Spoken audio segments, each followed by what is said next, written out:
अस्सलाम वालेकुम। मैं बहुत खुश हूँ, हमने कंटेंट वाला पार्ट कवर कर लिया है। आज हम एनालिटिक्स की बात करेंगे। एनालिटिक्स पर आते हैं। एनालिटिक्स जो हैं वो बहुत इम्पॉर्टेंट पार्ट है आपकी शॉप रनिंग का, ठीक है। ये इनसाइट्स भी कहलाती हैं।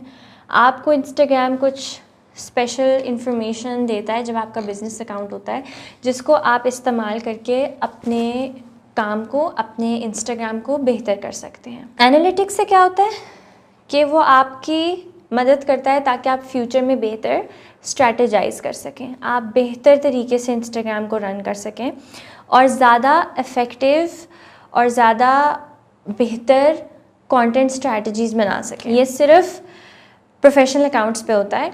अब आप एक्सेस कैसे करते हैं इनसाइट्स को? आप जब अपनी प्रोफाइल पे जाते हैं तो वहाँ बटन होता है इनसाइट्स का, वो आप दबाएं तो आपकी इनसाइट्स खुल जाती हैं। इनसाइट्स को देखने से आप अपना एक एनालिसिस कर सकते हैं कि आपने कैसा परफॉर्म किया और अब आपको आगे किस तरह चलना है। इसमें आपको तीन चीज़ें नज़र आती हैं। एक आपकी होती है कंटेंट, एक आपकी होती है एक्टिविटी और एक होती है ऑडियंस की ऑप्शन।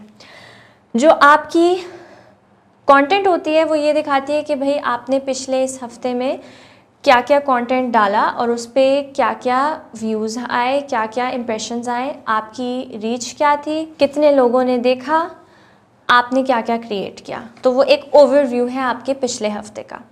दूसरा जो हिस्सा है वो है एक्टिविटी। ये दिखाता है कि आपके अकाउंट पे क्या एक्टिविटी रही, यानी आपकी डिस्कवरी क्या रही, कितने अकाउंट्स आपने रीच किए इस हफ्ते, यानी कितने अकाउंट्स ने आपका कंटेंट देखा। तो वो टोटल नंबर आपको दिखा देता है सामने कि इतने लोगों ने आपका कंटेंट इस हफ्ते देखा, और वो आपको आपके इम्प्रेशंस भी दिखाता है। ये भी दिखाता है कि इस हफ्ते कितने अकाउंट्स ने आपकी प्रोफाइल देखी, प्रोफाइल विज़िट की, और ये भी दिखाता है कि कितने लोगों ने आपको ईमेल भेजी या आपसे कांटेक्ट करने की कोशिश की।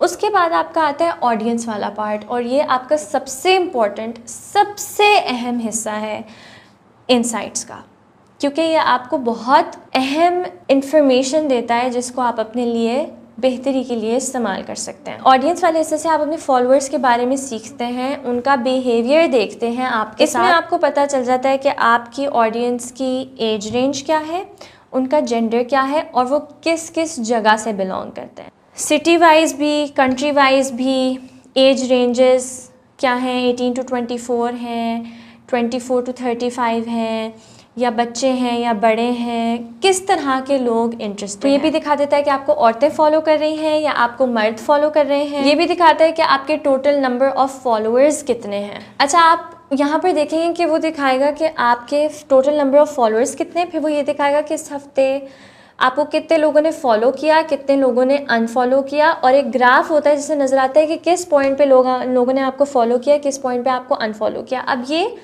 बड़ी इंपॉर्टेंट चीज़ है। अब लोग फॉलो और अनफॉलो तो हर वक्त करेंगे, इसमें कोई टेंशन की बात नहीं है अगर कुछ लोग आपको हमेशा अनफॉलो करें, ये एक नेचुरल सी चीज़ है।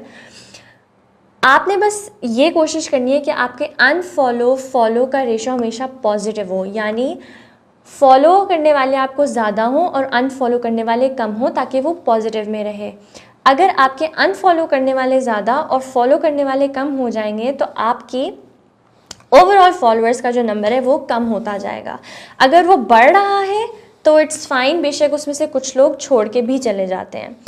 अब जो ग्राफ है उससे आपको पता चलता है कि किस दिन किस पॉइंट पे लोगों ने अनफॉलो करना शुरू किया। इससे आप जज कर सकते हैं कि आपने कोई ऐसा कंटेंट पीस डाला जो लोगों को नहीं पसंद आया, उससे फिर आप जज कर सकते हैं कि अच्छा मैंने आइंदा ऐसी चीज़ नहीं करनी। फिर आप इसे भी देख सकते हैं, अच्छा मैंने ऐसा कंटेंट पीस डाला था जो शायद बहुत लोगों ने शेयर किया, आप उस दिन जाके देखें अच्छा उस दिन ये डाला था, आप उसके शेयर्स देखें, अच्छा बहुत लोगों ने शेयर किया जिसकी वजह से बहुत सारे नए लोग आए और हमारे फॉलोअर्स बढ़े थे। दैट मीन्स कि हमें इस तरह का कंटेंट और भी ज़्यादा बनाना चाहिए। फिर आपको इनमें वो एक और बहुत इंटरेस्टिंग चीज़ ये दिखाता है कि दिन के किस वक्त में आपके फॉलोअर्स सबसे ज़्यादा एक्टिव होते हैं।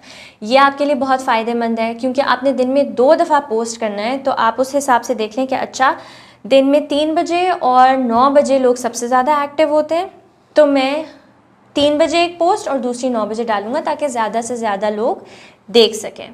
ये एक इम्पॉर्टेंट चीज़ है। फिर वो ये भी बताते हैं कि कौन से दिनों में लोग सबसे ज़्यादा एक्टिव होते हैं, इसलिए आप अपनी कंटेंट प्लान और स्ट्रैटेजी इस तरह बना सकते हैं कि भाई इस दिन मैंने ज़्यादा इंपॉर्टेंट वाली पोस्ट डालनी है इस दिन हम, क्योंकि लोग कम बैठे होते हैं, तो हम दूसरी वाली पोस्ट जो इतनी इंपॉर्टेंट नहीं है हम इस दिन स्केड्यूल कर सकते हैं। तो इनसाइट्स और एनालिटिक्स से आप देख रहे होंगे, आपको समझ आ रहा होगा कि आपकी कंटेंट स्ट्रैटेजी कैसे अफेक्ट होती है और आप उसको कैसे बेहतर प्लान कर सकते हैं और बेहतर बना सकते हैं। अच्छा, अब मैंने बात की रीच की और मैंने बात की इंगेजमेंट की। अब इनमें क्या फ़र्क है? रीच जो है वो है total number of accounts, unique accounts that saw your post, that saw your content. Total number of unique accounts that saw your post or content, यानी कितने different accounts ने आपकी post देखी, वो आपकी reach होती है। Impressions क्या होते हैं कि the total number of times users viewed your content, ठीक है।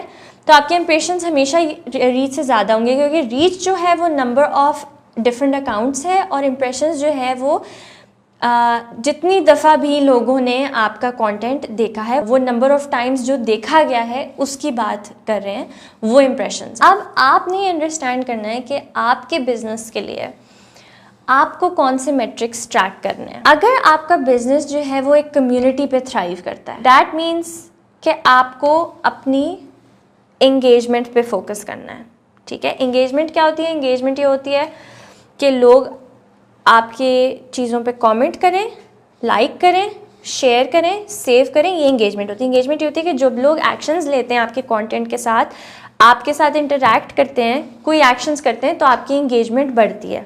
तो अगर आपकी कम्युनिटी बेस्ड ब्रांड है ना, तो आपकी एंगेजमेंट ज़्यादा होनी चाहिए। तो आपका फोकस एंगेजमेंट पे होना चाहिए कि ठीक है, लोग एंगेज कर रहे हैं। अगर आप ग्रोथ पे फोकस्ड हैं, कम्युनिटी से इतना फ़र्क नहीं पड़ता, आप ग्रोथ पे फोकस्ड हैं कि नए लोग आए, नए लोग आए, नए लोग देखें, आई बॉल ज़्यादा हो, देखने वाले ज़्यादा हो, बेशक लाइक ना कर रहे हो, बेशक लोग इंटरैक्ट ना करते हो, लेकिन लोगों को हमारे बारे में पता हो और नए नए लोग आके देख रहे हैं और बस फॉलो कर रहे हैं और बस देख रहे हैं। आई बॉल ज़्यादा होने चाहिए आपकी प्रोडक्ट और सर्विस पे। तो फिर आपकी फोकस होगी रीच के ऊपर, क्योंकि रीच जो है वो आपकी ग्रोथ को डिफ़ाइन करती है।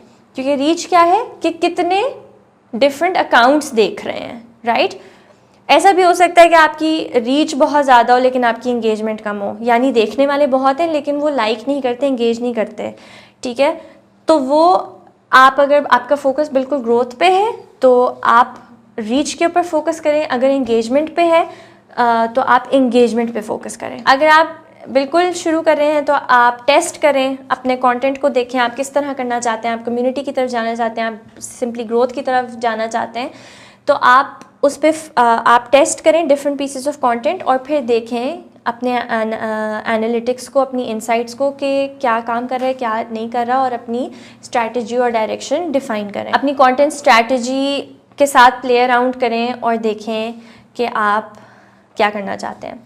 ऑडियंस की एक इम्पॉर्टेंट बात यह है कि आपको ऑडियंस देखने से क्या फ़ायदा होता है। जब आप देखते हैं ना कि उनकी जेंडर क्या है और उनका एज क्या है और वो किस किस इलाकों से हैं, उससे आप अपना कंटेंट स्ट्रैटेजी डिफाइन कर सकते हैं कि यार इस तरह के लोग हैं तो उनको हम वही देंगे जो इस तरह के लोग देखना चाहते हैं, क्योंकि ये हमारी ऑडियंस है, ठीक है। अगर आपने देखा कि भाई आपको बड़े लोग फॉलो कर रहे हैं क्योंकि आप आपका कंटेंट ऐसा है, लेकिन आप एकदम से बच्चों के लिए कंटेंट बनाना शुरू हो जाते हैं, तो ये लोग तो चले जाते हैं, राइट। तो ये चीज़ें इंटरलिंक्ड हैं। जिस तरह का आप कंटेंट बनाएंगे उस तरह के लोग आपको फॉलो करेंगे, जिस तरह के लोग आपको फॉलो करते हैं उस तरह का कंटेंट आपको बनाना चाहिए। अच्छा, फिर क्योंकि आपके पास इनसाइट्स अवेलेबल हैं तो आप अपनी इनसाइट्स को लें, उनसे एनालिसिस करें और वीकली रिपोर्ट्स बनाएं अपनी, ठीक है, कि हमने ये डाला उससे ये हुआ, हमने ये डाला उससे ये हुआ, हमने स्वाइप अप लिंक डाली, इतने लोगों ने स्वाइप किया, इतने लोगों ने नहीं स्वाइप किया, इस तरह की सारी चीज़ें डालें। हमने सेल लगाई उससे ये हुआ, अपनी रिपोर्ट बनाएं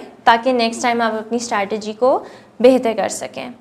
एनालिसिस का, इन एनालिटिक्स का होने का सबसे बड़ा फ़ायदा ये है कि आप बहुत अच्छी रिपोर्ट्स अपनी बना सकते हैं। बेसिकली आपको इंस्टाग्राम एक रिपोर्ट बना के ही देता है, जिससे आपने फिर अपने लेसन्स खुद जनरेट करने हैं, अपने एक्शंस नए खुद जनरेट करने हैं।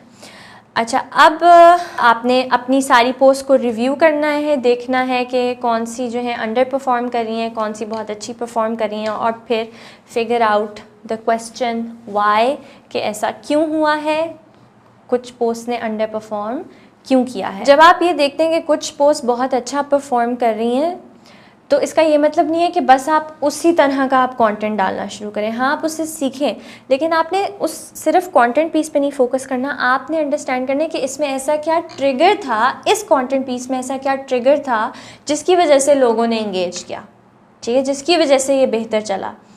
अगर आप वो आइडेंटिफाई कर लें तो आप उसी ट्रिगर को बहुत सारे अपने डिफरेंट कंटेंट पीसेस में इस्तेमाल कर सकते हैं, ठीक है। ये एक सेंस है जो बेसिकली एनालिसिस कर के ही आपको आएगी।